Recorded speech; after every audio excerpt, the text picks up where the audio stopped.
감사합니다. 여러분들은 복의 근원이십니다. 여러분들 때문에 제가 복을 받았고 세상이 복을 받게 될 것입니다. 아멘. 살아계신 하나님 감사합니다. 이 시간에 우리에게 하나님께서 하실 일, 말씀을 주실 줄 믿습니다. 하나님이 하실 일, 그 말씀이 우리에게는 응답이 되어지며, 하나님이 하실 일, 그 말씀이 우리에게 축복이 되어지며, 하나님이 하실 일, 그 말씀이 우리에게 유산으로 또 작품으로 남겨지게 되어질 줄 믿습니다. 하나님의 말씀이 우리에게 선포되어질 때 우리의 영안을 열어주셔서 듣게 하시고 보게 하시고, 말씀 그대로 빼거나 또 더하지 아니하고 말씀 그대로 저희들이 받게 하시고, 참된 근원적인 치유가 일어나게 하시며 근원적인 힘을 얻는 그런 시간이 되도록 역사해 주옵소서. 살아계신 주 예수 그리스도의 이름으로 기도 올렸습니다. 아멘. 하나님은, 우리가 이제 늘 캠프라는 말을 하죠.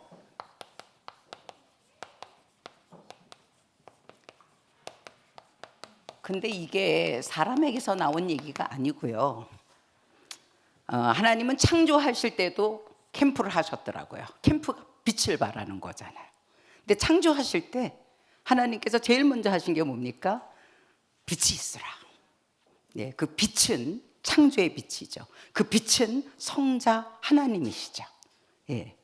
그리고 창세기 3장 이후에 하나님께서 계속 하신 일이 뭡니까? 창세기 3장 15절 보내셔서 어떻게 하셨습니까? 재창조 캠프를 하고 계시는 겁니다. 그래서 성탄도 제가 볼 때는 하나님의 캠프 사역이 아니겠냐, 이렇게 좀 봤습니다. 근데 이 하나님께서 하시는 캠프의 주제가 보니까 그리스도죠. 마태복음 1장 18절, 메시아를 보내겠다. 21절에서 23절 보내시는 이유는 뭡니까? 함께 하시려고. 물고기는 물에서, 나무는 땅에서, 인간은 하나님과 함께 살아야 되지 않습니까? 하나님이 없으면 생명이 없는 겁니다. 하나님이 빛이기 때문에 하나님이 없으면 어둠입니다. 지금 우리가 화나지만 우리가 이 스위치를 내려버리면요, 흑암이 쫙 차고 들어옵니다. 그걸 생각하셔야 돼요. 그래서 우리가 24가 그런 겁니다. 우리는 어둠이에요. 어둠에서 왔습니다. 창세기 1장 2절. 그래서 빛이 없으면요, 우리는 즉각적으로 돌아갈 수밖에 없는 전적 부패 타락한 존재입니다. 그래서 빛이 반드시 100% 24 있어야 되는 겁니다. 예, 그래서 이 캠프 주제가 이 메시아를 보내시겠다는 거고요. 전략을, 그러니까 캠프에도 또 전략이 있죠. 보니까 다락방에서, 이 다락방은 뭡니까? 개인화입니다. 내가 정말 그리스도를 내 인생의 해답으로 만나고, 그리스도가 내 인생의 해답인 것이 확인되어져야 되는 겁니다. 이분이 답이구나. 이것만 있으면 다 끝나는 거구나. 그리고 뭘 우리가 응답받아야 되느냐? 이 그리스도로 응답을 계속 받는 겁니다. 최고의 응답 중에 응답이 그리스도 응답 아닙니까? 왕이신데, 제사장이신데, 선지자신데 뭐 다른 응답이 우리에게 필요합니까? 그렇게 되어지면 결론을 내릴 수밖에 없어요. 내가 이것만을 누려야 되겠고 이것만을 전해야 되겠다라고 하는 결론이 나와질 수밖에 없는 거죠. 그게 다락방입니다. 개인화입니다. 그런데 이 말씀에 보니까, 하나님께서 하신 성탄절 캠프를 보니까 다락방에서 시작해서 전문 교회까지, 이 전문 교회라고 하는 것은요, 철저하게 현장 살리는 시스템이에요. 전도하는 시스템. 이게 전문 교회입니다. 그래서 70인으로부터 시작되어지는 그런 거죠. 그래서 이 전문 사역자를 길러내서 전문 교회를 세우지 않으면 세계 복음화는 일어날 수가 없습니다. 그래서 연령별, 계층별 전문 사역자를 길러내야 되는 겁니다. 어린이들 속에 들어가서 2박 3일 동안 그 어린이들에게 맞게끔 그리스도를 2박 3일 동안 말해줄 수 있는, 그리스도만 말해줄 수 있는 대학생들 속에 들어가서 2박 3일 동안 그들에게 그리스도만 말할 수 있는, 박사들 속에 들어가서, 정치인들 속에 들어가서 2박 3일 동안 그리스도만 말할 수 있는 그런 전문 사역자, 그래서 그 전문 교회가 세워져야 세계 복음화가 되어지는 거죠. 그래서 세계화입니다. 그러면서 지역을 보니까요, 뭐 사도행전에도 나와 있지만 예루살렘으로부터 베들레헴으로부터 어디까지요? 동방이더라고요. 여기가 뭐 페르시아나 아니면 바벨론으로 보고 있습니다. 결국 이것이 땅끝 아니겠습니까? 하나님의 간절한 소원은 영혼 구원밖에 없습니다. 하나님이 뭐가 아쉽겠습니까? 그분이 창조주신데, 그분이 갖고 있는 그 어마어마한 무궁무진한 정말 다함이 없는 것을 나눌 대상으로 인간을 지으셨는데, 뭐가 하나님께서 뭘 더 원하시겠습니까? 그거는 그래서 하나님께서 우리를 자녀라는 것을 낳게 하셨던 것 같아요. 그래서 부모가 되신 분들은 하나님의 심정을 아실 겁니다.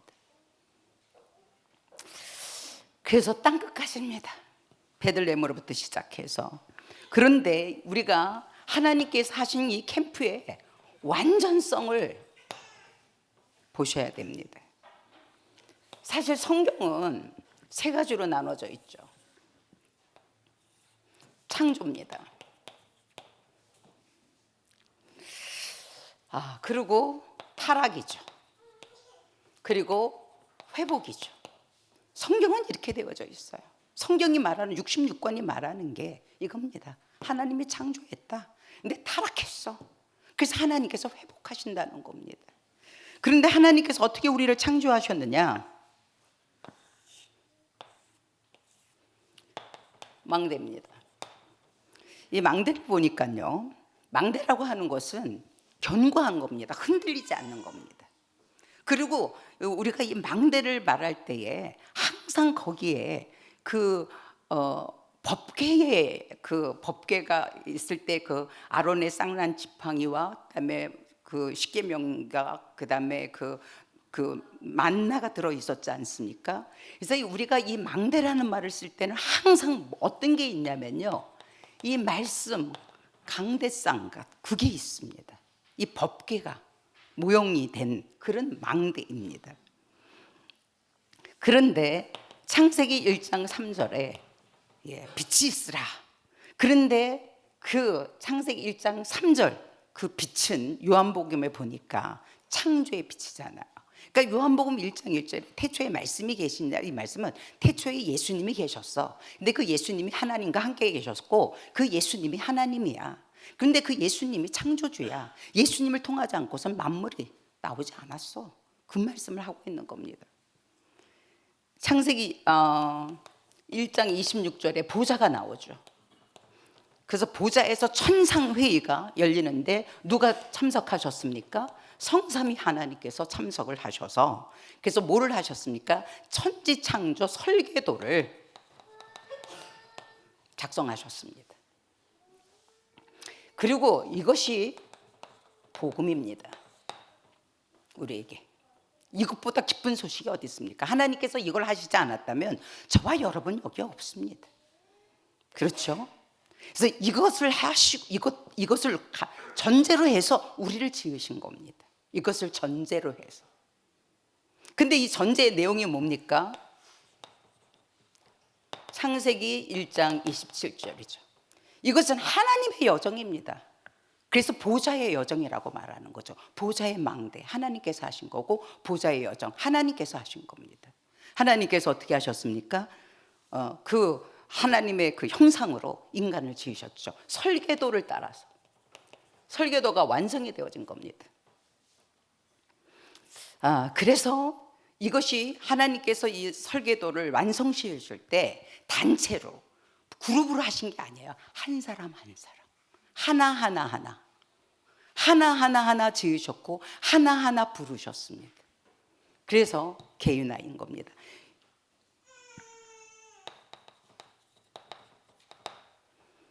그래서 하나님께서 이 망대를 가지고 이 여정을 가셨기 때문에 결국 이정표는 이것이 실현되어지는 이정표가 나와줄 수밖에 없는 겁니다. 이것으로 시작했기 때문에 결과가 그렇게 되어지는 거지. 그렇지 않습니까? 콩 심은 데 콩이 나는 거고 팥 심은 데 팥이 나야 되는 겁니다. 마찬가지로 이것으로 우리를 심었기 때문에 우리의 결론은, 우리의 방향은 이것이 나와줘야 되는 겁니다. 이정표입니다. 그것이 창세기 1장 28절이죠. 그래서 하나님께서는 이것을 재생산하라는 겁니다. 그냥 재생산이 아니라 하나님의 형상 가진 자의 재생산입니다. 흑암의 재생산이 아니고 빛의 재생산입니다. 그래서 이걸 가리켜서 우리는 또 재창조라고 말하죠. 그래서 이것이 세계화이고 이것이 그 정확한 의미의 그 뭡니까? 그 정복입니다. 세계화가 되어지는 게 정복이 있는 겁니다. 그런데 타락하지 않았습니까? 그래서 어떻게 됐습니까? 그냥 멸망입니다. 헐무가지로 죽었던, 뭐가 없어요? 죽은 자가 뭘 할 수 있겠습니까? 천만의 말씀입니까? 그래도 그렇지, 내가 믿었기 때문에 그래도 그렇지, 내가 뭐를 했는데 아니라니까요. 죽었다고요. 죽은 자가 뭐를 해요? 그런데 인간이 뭔가 조금 한다, 이것이 종교인 겁니다. 인간은 할 수 없다는 거예요. 하나님 떠난 게 죄입니다. 그러면 하나님 떠났으면 돌아오면 되는데 자기가 그 샘을 파지 않습니까? 근데 그 샘은 어떤 샘이라고 말합니까? 물을 가둘 수 없는 샘, 그게 종교입니다. 멸망한 겁니다. 멸망받을 것이 아니라 이미 멸망되어졌다고 그랬어요. 믿는 자는 구원을 받을 것이고 안 믿는 자는 이미 멸망되어졌다라고 말하는 겁니다. 그렇기 때문에 누구는 구원하고 누구는 안 구원하고 이렇게 말하시면 안 돼요. 우리도 다 그냥 멸망받을 수밖에 없어요. 근데 내 마음이 아니라 하나님 마음대로 no. 그렇다면 우리는 어떻게 해야 되겠습니까? 구원해 주신 것만 감사한 것뿐이에요. 뭐 조선시대 사람 어떡하라고요? 뭐 일제시대 사람 어떡하고 고구려 사람들은 어떡하라고요? 아니라니까요. 하나님이 구원해야 될 책임이 있습니까? 아니라고요. 그래서 이게 로마서 3장 23절, 이건 도덕적이고 육신적인 죄를 말하는 게 아닙니다. 윤리적인 죄를 말하는 게 아닙니다. 이 근원적인 죄를 말하는 겁니다. 우리는 흙입니다. 근데 그 흙은 이미 어둠에 완전히 그것이 변질되어졌어요. 창세기 1장 2절에 보세요. 흑암, 혼돈, 공허가 인간 세계를 짓기 전에 먼저 있었습니다. 그 흑암의 세력 속에 이미 그 진흙은 오염되어져 있던 존재들인 겁니다. 그래서 빛이 아니면 안 되게끔 되어져 있어요. 그런데 이 죄를 범해갖고 어디로 돌아갔습니까? 창세기 1장 2절, 본질입니다. 사단의 본질이 뭡니까? 흑암, 혼돈, 공허 아닙니까? 지옥을 당장 가지는 않지만은 지옥을 앞당겨서 살 수밖에 없게끔 그렇게 되어져 있습니다. 흑암 그 자체입니다. 공허 그 자체입니다. 혼돈 그 자체입니다.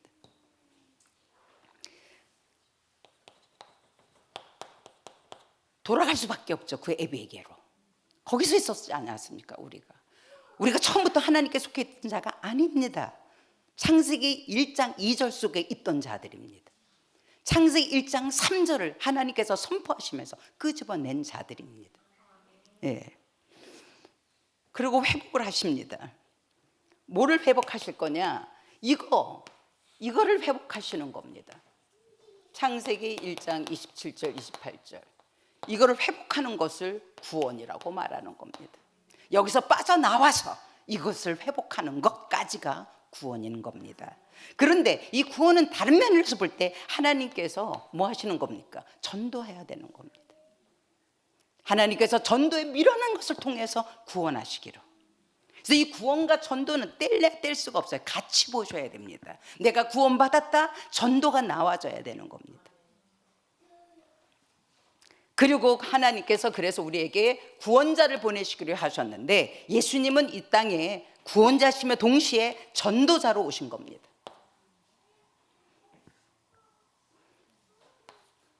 그리스도를 보내셨죠. 근데 이 완전성을 말할 때 말이죠, 한번 보시죠. 이 캠프의 완전성입니다. 회복까지.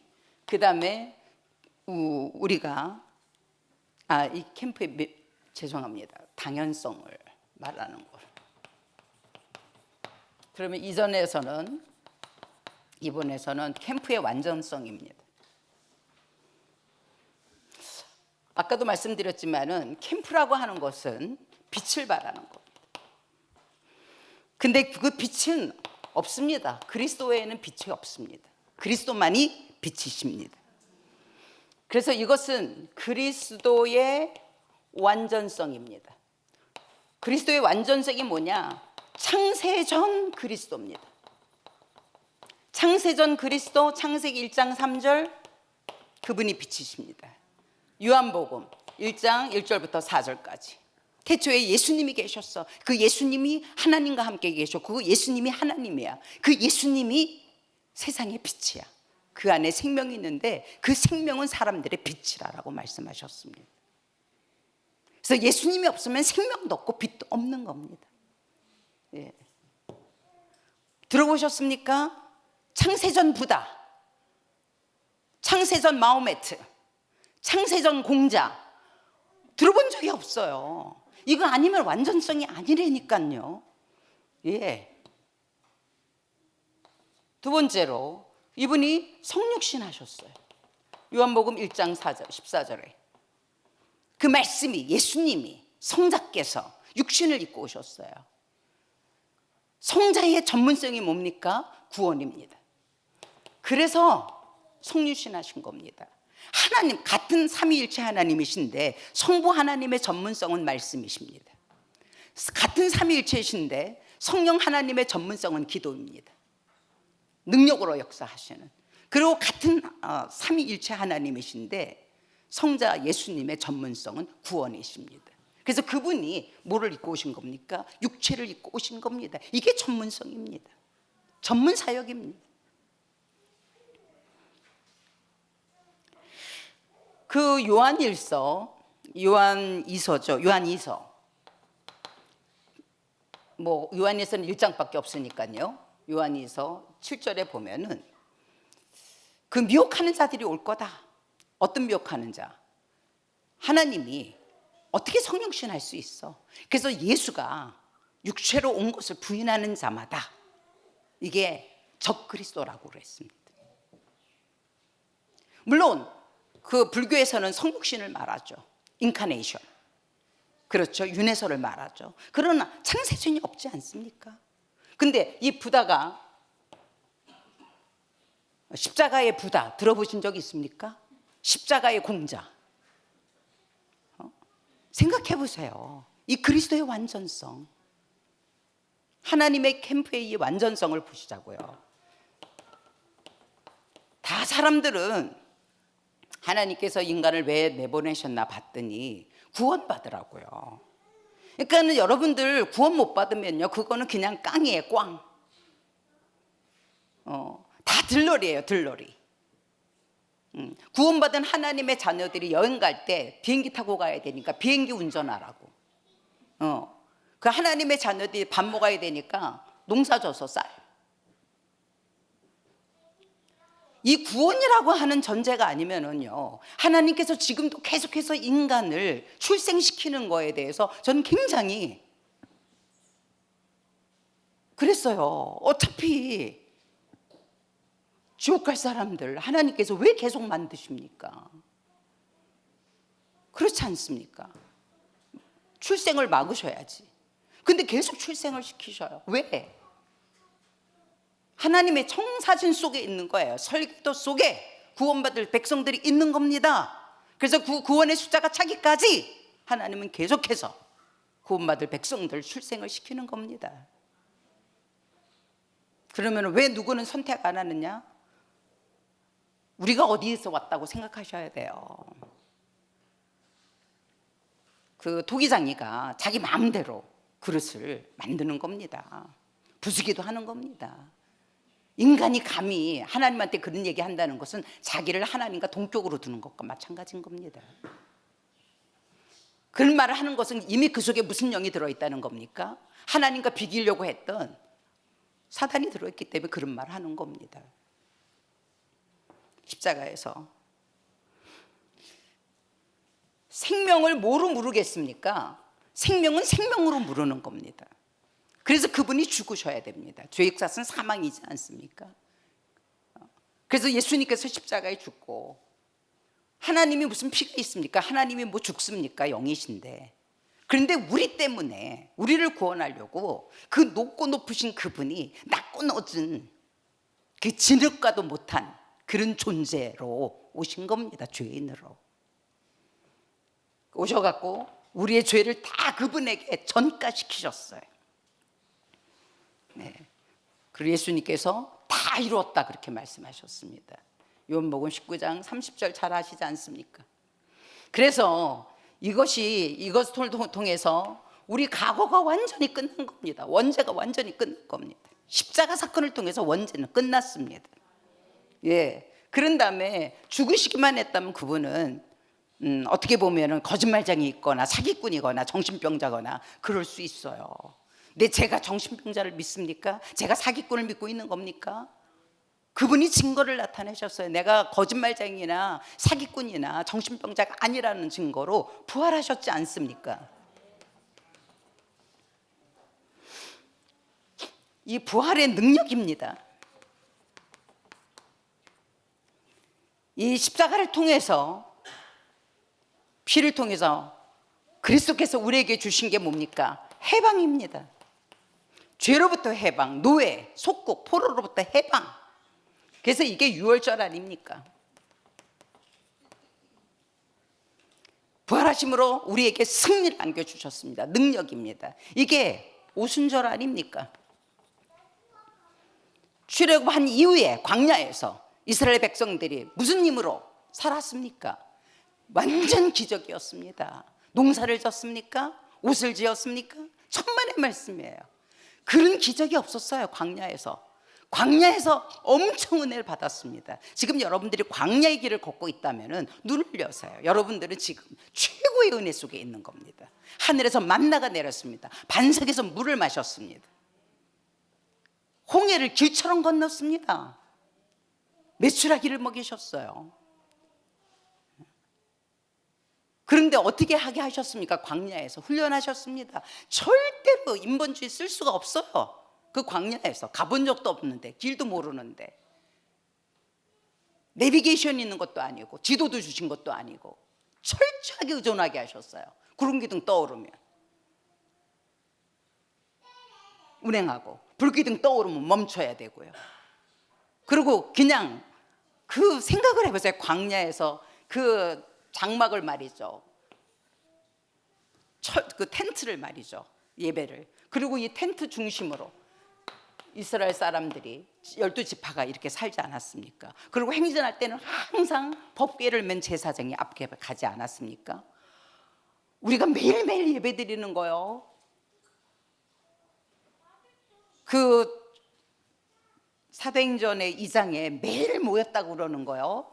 이거 회복한 겁니다. 그때는 생각을 해보세요. 텐트를 풀었다 쳤다. 예. 광야 훈련입니다. 그런데 자기네들 힘으로 하지 않게 하셨어요. 전적인 하나님의 능력을 나타내셨습니다. 그게 오순절 아닙니까? 힘으로도 능으로도 아니고 내 신으로 말미암아 되는, 이 광야에서 얼마나 어마어마한 전무후무한 하나님의 능력을 이들은 체험을 했습니다. 그렇게 해서 어디에 들어가게 하셨습니까? 가나안 땅에 들어가게 하신 겁니다. 오순절입니다. 그런데 여기까지가 아닙니다. 완전성 다시 오시는 겁니다. 재림해 주십니다. 그래서 그분은 지금 부활하셔서 우리 속에 성령으로 함께 계십니다. 그리고 우리를 통해서 우리에게 보장이 되어 주시고 우리의 배경이 되어 주시는 겁니다. 다시 오실 주님이십니다. 미래 문제 끝입니다. 이게 수장절 아닙니까? 이렇게 완전합니다. 그리스도의 완전성입니다. 그래서 이것을 모세에게 유월절로 오순절로 수장절로 해서 절기마다 지키는 것이 아니라 이것은 매일입니다. 매시 그리스도의 완전성을 우리가 누리는 겁니다. 그리스도의 완전성 누리는 게 기도입니다. 그래서 이 그리스도의 완전성을 통해서 우리에게 와져진 게 뭡니까? 구원인데 구원의 완전성이 있습니다. 방황하지 마시기 바랍니다. 로마서 8장 29절 30절에 보세요. 어떻게 하셨습니까? 미리 하셨다고 그랬어요. 미리 하셨어요. 청사진 속에 우리가 있다는 얘기입니다. 하나님의 설계도 속에 우리가 있는 사람들입니다. 우리의 출생은 실패가 아닙니다. 우리의 출생은 우연이 아닙니다. 이 믿음이 없기 때문에 자살하고 넘어지는 겁니다. 미리 하시고 미리 하신 그 사람들을 어떻게 하셨습니까? 예정했다고 그러셨어요. 정하셨습니다. 이 보통 일입니까? 대통령 뭐 이런 데서 몇 사람 이렇게 정해갖고 저기 장관 보이는 거 줘도 길길이 날뛰는데 말이죠. 이 정하셨어요. 예정하셨어요. 우리가 알지도 못할 때에, 우리가 아직 죄인이었을 때에 하나님은 이미 우리를 아시고 하나님 우리를 예정하시고 구원하기로 예정하시고 그런 다음에 거부할 수 없는 부르심을 받았습니다. 불가항력적 은혜를 받아서 하나님의 부르심을 거부할 수가 없습니다. 다리 몽드라지를 부러뜨려서라도 부르십니다. 근데 그렇게 부름을 받는 거 좋아하지 마세요. 그냥 좋게 부를 때 부르시고, 그리고 부르시고 것을 땡이 안 해요. 자식만 낳놓고 나몰라 나는 어머니가 정말 좋은 어머니입니까? 우리 주님은 그런 분이 아니세요. 그분은 완전하신 분이세요. 그래서 우리를 부르시고, 이게 뭡니까? 구원이죠. 그런 다음에 의롭게 하신다는 겁니다. 성화, 우리를 치유하십니다. 네 안에서 시작한 착한 일을 시작한 그 그리스도께서 그리스도의 날까지 이루시리라입니다. 어떤 엄마가 자식을 낳고 자식이 아픈데 치료를 안 합니까? 천만의 말씀입니다. 정말 우리 어머니가 그랬어요. 네가 아픈 거 내가 뽑아다가 내가 아프고 내가 아팠으면 차라리 좋겠다. 치료하시는 분이십니다. 그리고 완전 보장입니다. 영화롭게. 우리의 구원의 완전성입니다. 그래서 이것을 누리고 이것을 전하는 것, 이것이 예배, 이것이 기도의 완전성입니다. 이렇게 했음에도 불구하고 이것이 따라오지 않는다면 여러분들은 방황하게 되어지는 겁니다. 우리가 육체입니다. 우리 완전하지 않습니다. 그래서 계속 이 속에, 그래서 예수님께서 그랬잖아요. 나는 나무고 포도나무, 너희는 가지야. 내 안에 거하기만 해. 그럼 절로 열매를 맺어. 나를 떠나서 너희가 아무것도 할 수 없어. 이거예요. 생명선입니다. 예배와 기도가 생명줄이라니까요.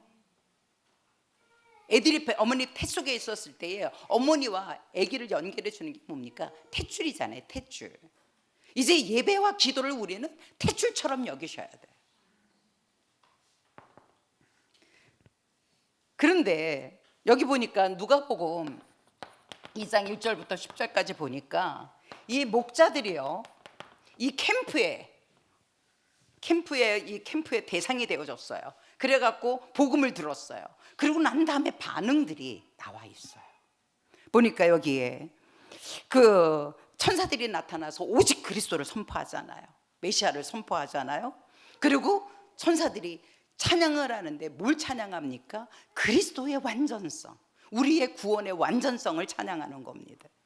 그랬더니요, 이 사람들이 그것만 듣고 가만히 앉아있던 게 아니에요. 갔다라고 나와 있습니다. 갔어요, 봤어요, 그리고 또 찾아서 봤어요, 그리고 포럼을 했어요.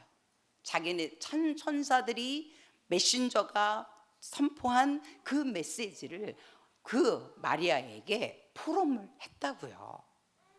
포럼하고, 그러면서 거기 보게 되어지면은 각인 뿔이 채집되어지는 게 나와요. 그 마리아가 이 모든 말을 마음에 새기어, 목자들이 전달해 준 그 말을 마음에 새기어 생각했다고 그랬습니다. 그러면서 또 목자들은 20절에 목자들은 자기들에게 이르던 바와 같이 듣고 본 그 모든 것을 인해서 어디에 근거했습니까? 자기네들이 보고 들은 말씀에 근거해서. 오늘 목사님 말씀하셨죠. 이 성경에 기록되어진 말씀을 읽는 자와 듣는 자와 지키는 자들, 그 마음에 킵하는 자들, 각인 뿌리 체질. 그러니까 뭐가 나옵니까? 찬송하면서 경배할 수밖에 없는 거예요. 우리가 말씀이 각인이 안 되고 뿌리가 안 되고 말씀의 체질이 안 되면은요, 찬송 경배가 나올 수가 없습니다. 우리가 정말 찬송 경배한다면 그게 승리의 삶인 겁니다. 하나님께 영광과 찬송을 올리면서 갔다, 이렇게 나와 있습니다. 그런가 하면은 마태복음에요, 그 2장 1절부터 12절까지 이 동방박사가 나오죠. 근데 이 사람들은 천사가 나타난 게 아니라 점성술을 연구하는 그 당대의 최고의 석학들입니다. 전문가들이죠. 근데 그 전문가들에게 뭐가 나타났습니까? 왕별이 나타났어요. 그러니까 이 사람들이 그 왕별을 쫓아서 경배하려고 온 거예요. 그래 와갖고 그 헤롯에게 물어봤더니 우리가 유대인의 왕으로 나신 이가 누굽니까? 어디에 계십니까? 그 별을 보고 왔습니다 그랬더니요, 그 헤롯하고 그 유대인들이 뭐라고 말하냐면 메시아가 어디에 나겠다고 그 예언되어져 있느냐, 이렇게 하는 거예요. 이 점성사들은, 점성술사들은, 동방박사들은 와갖고 유대인의 왕으로 나신 이가 어디 있습니까? 우리가 그 별을 보고 왔다 이랬는데 이 사람들은 뭐라고 말하냐면 메시아가, 그리스도가 어디에서 나올 거라고 예언이 되어 있느냐, 이렇게 반응을 하더라고요. 그러니까 같은 성탄이에요.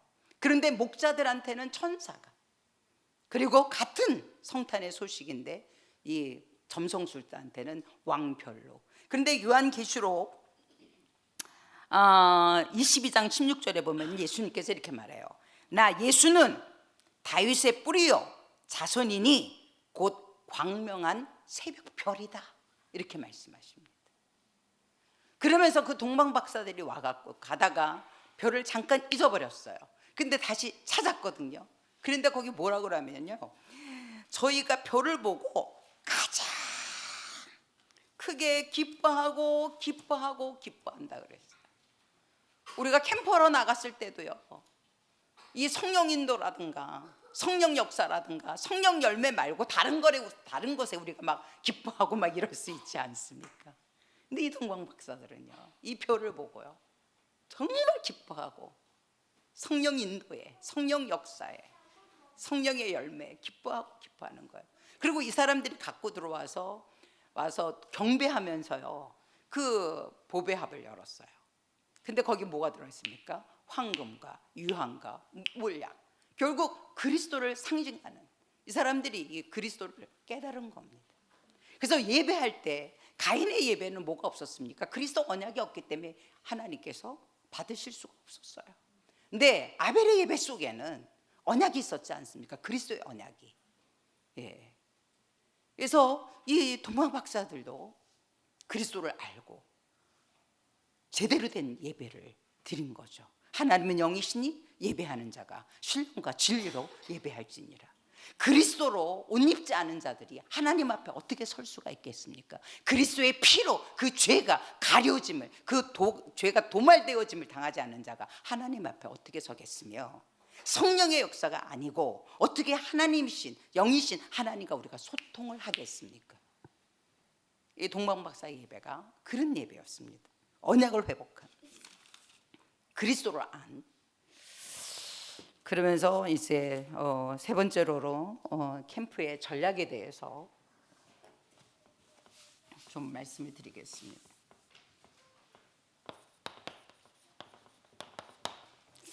이 전략을 보게 되어지면요, 절대 현장이에요.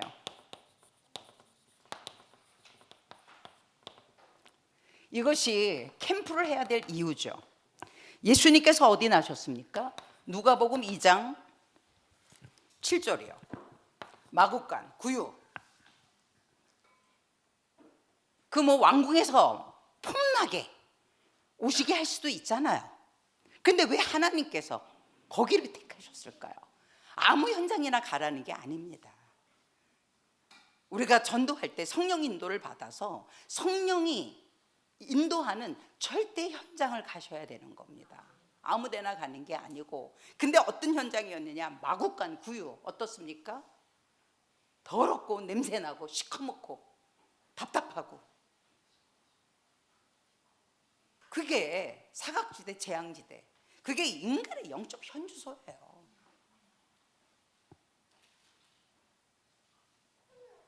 근데 인간들이 그렇게 생각하지 않잖아요. 자기네들이 뭔가 있다고 해서 말하죠. 37장, 에스겔서 37장 11절에요.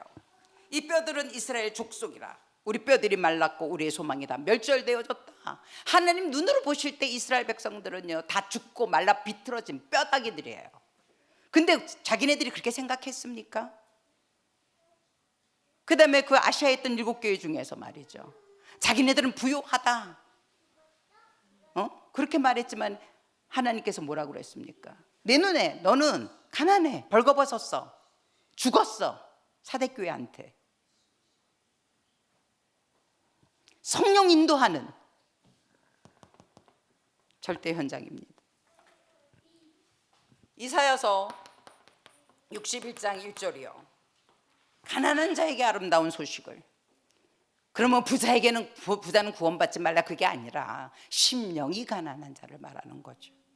마음이 상한 자를 고치시고 포로된 자에게 자유와 해방을. 이게 현장입니다. 절대 현장입니다. 그러면서 여기에 절대 제자입니다. 이게요, 많지가 않아요. 소수입니다. 누가복음 2장 8절에요. 그냥 목자들이에요. 바깥에서 양치는.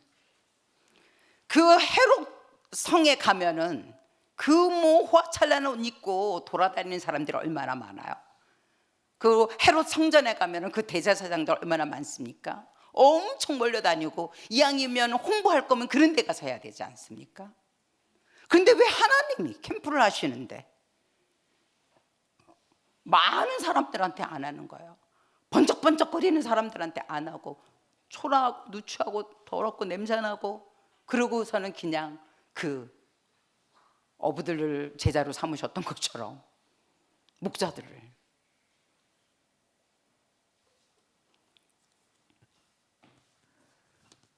소수입니다. 다수를 위한. 그리고 여기서 그 전문 사역이었습니다. 하나님의 캠프의 전문 사역은 뭐냐? 이 목자들은요, 유대인이잖아요. 근데 이 유대인들이 알 수 있도록 천사들을 보냅니다.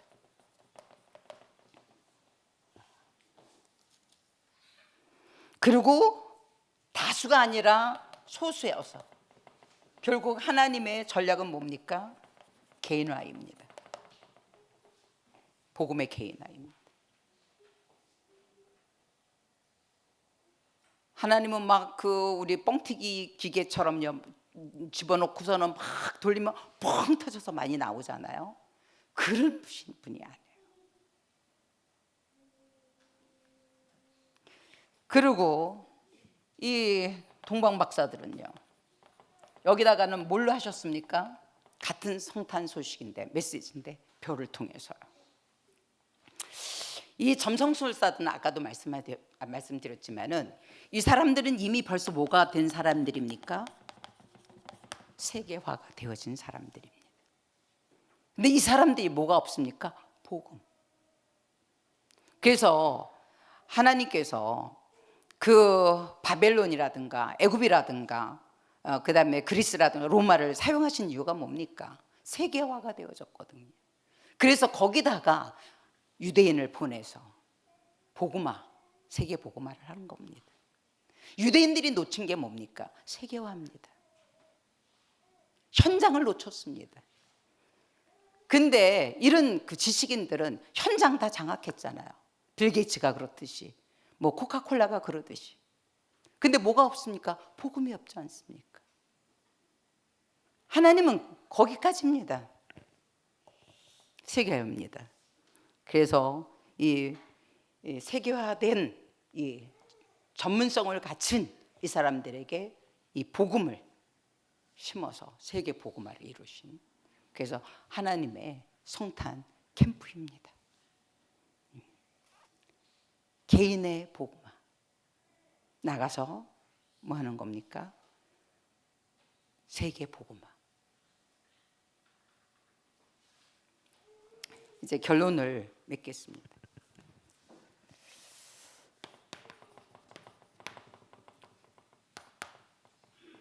개인의 복음화입니다. 예, 홀로 다락방 하세요. 얼마나 안 되면은 개인 학교를 세워라. 예.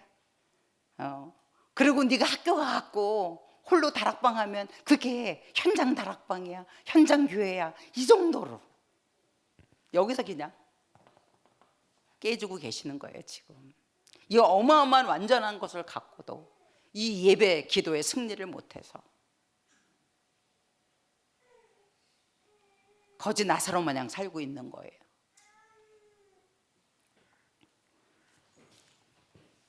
그런 다음에 가정의 복음화입니다. 가정의 미션홈을 세우시기 바랍니다.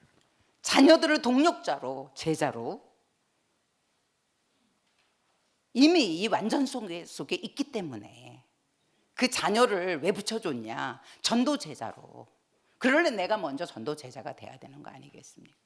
죄송합니다. 뭐 자식 자랑하는 뭐 팔불출이라고 그러는데 제가 자랑하려고 그러는 게 아니고 그냥 저 증거를 좀 말씀을 드리려고요. 요번에 이제 그 사실 장로님이 그렇게 돌아가시고 그랬어도 우리가 그 아들하고 정말 이렇게 저기가 없어요. 서로 바쁘게 살다 보니까. 근데 요번에 얘가 이렇게 좀 그 신앙 고백 같은 거를 좀 했어요. 이렇게요. 나의 믿음의 제일 큰 역량은 엄마야. 엄마가 현장과 삶 속에서 하나님의 은혜와 믿음과 세계 복음화라는 방향을 말이 아니라 삶으로 보여주지 않았다면 나는 인본주의나 기복적인 신앙 안에 머물렀을 거라고 생각해. 정옥신 선교사의 아들로 태어난 게 나에게 가장 큰 은혜이고 누구도 빼앗을 수 없는 믿음이 내 안에 자리 잡게 된 것도 엄마 덕분이고 가장 존경하는 목사님이지. 가장 소중한 엄마인 거고 나는 엄마가 남은 사역을 감당하는 동안 가장 든든한 동력자가 되고 싶고 그렇게 기도하며 일하고 있어. 내가 여는 모든 현장이 엄마의 그 현장과 연결되기를 기도하고 있고 엄마의 현장이 누구보다도 잘 되기를 진심으로 바라고 그래서 관심이 있어. 엄마 사역이 늘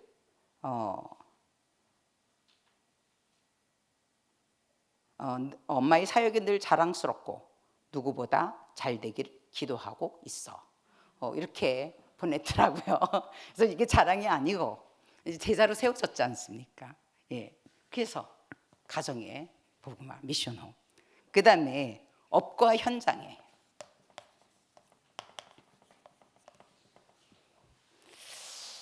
전문 다락방을 열으시기를 바랍니다. 그래서 아까도 말씀드렸지만 소수예요. 마이너. 그 다음에 돈, 사명. 뭡니까? 돈 말고 사명입니다. 미션. 그리고 정체. 이게 아니고 운동입니다. 운동, 무브먼트. 3M입니다. BMW가 아니고 3M. 소수. 그거만은 집중이라는 얘기죠. 소수. 진짜. 전문성입니다. 이 소수. 그리고 돈이 아니라 미션입니다. 사명.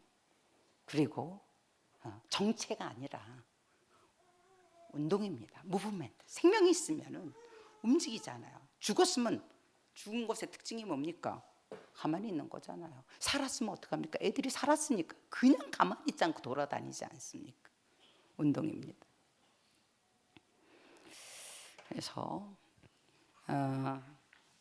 이번에 2025년 11월 24일부터 12월 5일까지 우리 최준용 목사님과 또 우리 사모님께서 수원 안디옥교회를 대표로 필리핀에 캠프를 하러 오셨습니다. 그런데 저도 그렇지만은 우리는 마지막 사역이라고 생각하고 오늘을 마지막 사역의 날, 지금 하려고 하는 것을 마지막 사역, 그 마지막 사역은 로마를 보는 거죠. 바울에게 있어서 마지막 사역이 로마였던 것처럼 우리도. 근데 그 마지막 사역을 위해서는 바울이 고백했던 것처럼 내가 주께서 주신 사명, 이것을 이루기 위해서는, 나의 달려갈 길과 주께서 주신 사명을 이루기 위해서는 내 생명을 조금도 아끼지 아니하겠노라. 이 믿음이 필요한 겁니다. 그래갖고 하나님께서 23년 동안 제가 한 번도 경험하지 못했던 그 유라굴로 태풍을, 그 바울의 여정을 준비해 놓으신 거예요. 하나님께서. 어쩌면 그렇게 지금 그야말로 깜짝이었습니다. 근데 저는 그때 생각했어요. 나는 괜찮은데 이 수원 안디옥교회는 어떻게 되는 거야? 목사님하고 사모님. 근데 하나님께서 뭐 최준현 목사님하고 사모님은 전도자 아니야? 마지막 사역이지. 마지막 사역이지. 그래, 이것이 성취가 되어졌습니다. 사도행전 27장 23절 24절. 내게 속한 바 곧 내가 섬기는 하나님의 사자가 어젯밤에 내 곁에 서서 바울아 두려워하지 말아라. 내가 가이사 앞에 서야 되겠고 또 하나님께서 너와 함께 항해하는 자를 다 내게 주셨다 하였으니 그러므로 여러분이 안심하라. 나는 내게 말씀하신 그대로 되리라고. 누구를 믿는다고요? 하나님을 믿노라요. 이 믿음을 우리한테 장착시켜 주시려고 하나님은 전무후무한 사건을 일으키셨습니다. 그래서 결국은 이 로마라고 할 수 있는 로마를 정복하기 위한 그 전문 교회 현장인 놀스대학에 로 인도를 하셨고, 그다음에 그 놀스대학은 결국 그 놀스대학을 통해서 5천 종족과 그다음에 113개 그 주립대학이 있습니다. 그러니까 일반 대학 말고 그 주립대학을 살려내는 그런 시작을 하나님께서 그렇게 열으셨습니다. 문을. 그리고 이제 또 이 전문 교회로서 그 마스빌이라고 그 파라냐키에 있는데요. 초등학생이 2,100명이나 돼요. 근데 이제 여기에는 그 학교 앞에 뭐를 만들으라고 그러는데 그건 학교에 못 들어갈 때나 그렇게 하는 거지, 저희 같은 경우는 아예 허락을 받고 안방을 차지하고 있습니다. 그래서 교사 3사람이 그 매주 금요일마다 10개 학급에 들어가서 오직 그리스도의 복음만을 전하는, 그래서 10개 학급이면 일주일에 400명의 영혼이 복음으로 건드려지고 있는, 그리고 계속해서 각인 뿌리 체질 내리는 그런 그 전문 현장입니다. 근데 이제 거기에 우리 수원 안디옥 교회에서 컴퓨터를 한 대 사주셨잖아요. 그 사진 좀 올려줘 보세요. 이제는 우리 주 예수 그리스도의 은혜와 아버지 하나님의 크신 사랑과 성령의 인도 역사 충만하심이 오늘 함께 예배한 모든 성도들 머리 위에, 특별히 우리 선교 현장 위에 이제부터 영혼까지 함께 할지어다. 아멘.